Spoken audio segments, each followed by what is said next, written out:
আসসালামু আলাইকুম, শুভ দুপুর, হ্যাপি ফ্রাইডে। সবাই কেমন আছেন? আসলে ফ্রাইডেতে একটু ভালো লাগে।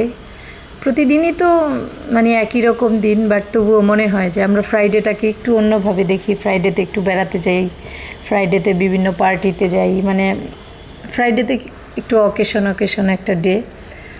তো আজকে ফ্রাইডে, আমাদের সন্ধ্যায় দাওয়াত আছে, দুপুরেও দাওয়াত, বাট বাসায় আবার গেস্ট আসবে।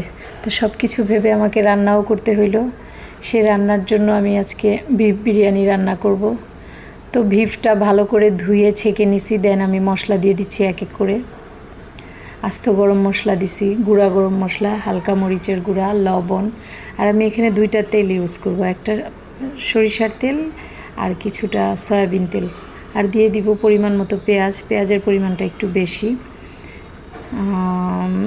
সাধারণত আমি 2টা তেল ইউজ করি বিরিয়ানিতে, এটার ফ্লেভারটা খুব দারুণ আসে, কারণ বিরিয়ানিতে একটু সরিষার তেল আসলে যায়, খুব ভালো লাগে এটা।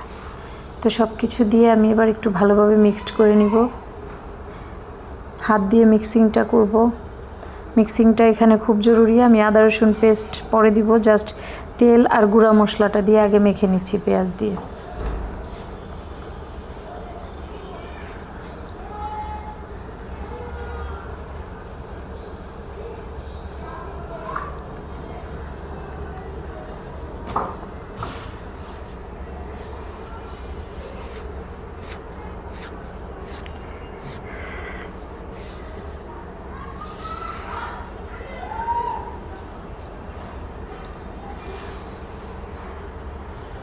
এবার দিয়ে দিব আদা রসুন পেস্ট দিয়ে এবার ভালোভাবে মিক্সড করব। দিয়ে দিয়েছিলাম কিছুটা টক দই, এটা স্ক্রিপ হয়েছে। মিক্স করে আমি কিছুক্ষণ ঢেকে রেখে দিব, প্রায় 20 মিনিট। দেন চুলায় বসিয়ে দিলাম।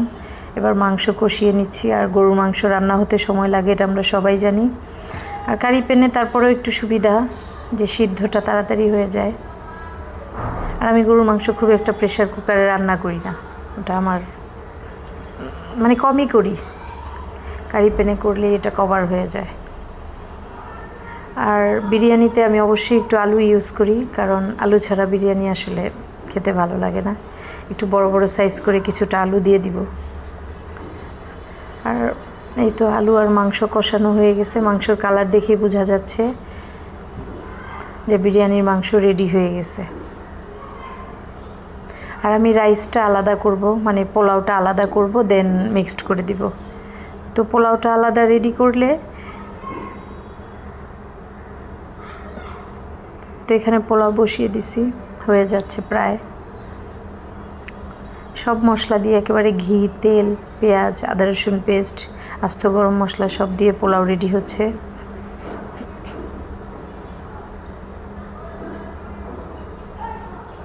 পোলাও রান্না হয়ে গেছে।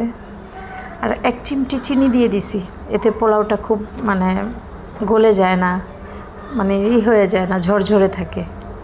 1 চিমটি চিনি এই মুহূর্তে আমি ইউজ করে দিই। আমার পোলাও রান্না শেষ। এবার মিক্সিংয়ের পালা। নাড়তে নাড়তে কিছুটা হাত ব্যথা লাগছে।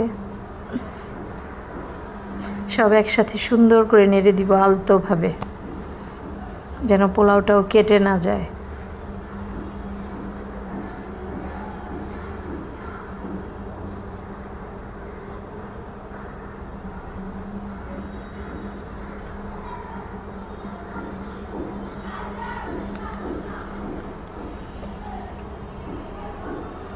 এই তো মিক্সিং শেষ।